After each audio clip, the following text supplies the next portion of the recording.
At the long table in Stroud, you pay what you can for lunch, but still get to eat if you can't.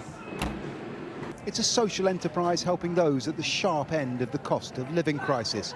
Like Thea, a mother of 4 on universal credit, who needed a debt relief order to clear her energy arrears.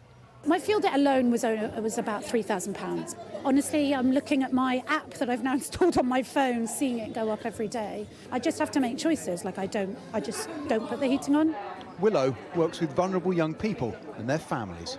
Maybe the saddest thing for me is that young people don't really talk about it because it's normal to be cold in their house. A young person came to one of our youth clubs yesterday and said that it was as cold inside their house as it was outside. This winter there'll be little respite from energy prices. From January, the price cap for typical domestic dual fuel use will rise by 1.2% to £1,738 a year. The cap is forecast to fall by a similar amount in April. As prices have risen, so has household energy debt, doubling to £3.7 billion since the Ukraine war began.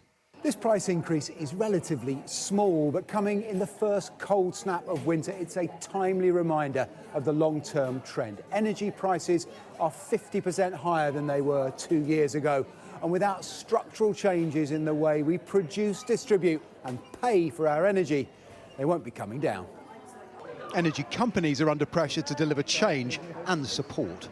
Companies like ours have built big operations to help those customers who are struggling.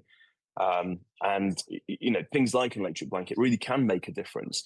But fundamentally, we've just got to take, as a nation, those tough decisions to slash the underlying cost of electricity. This week, ministers announced increased support for vulnerable families and subsidies for heat pumps to replace gas boilers, but won't reverse the winter fuel allowance stripped from millions of pensioners.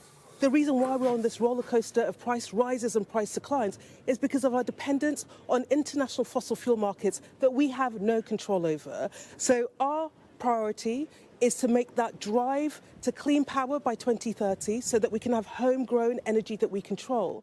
While we wait, many will rely on homegrown help to keep the cold at bay.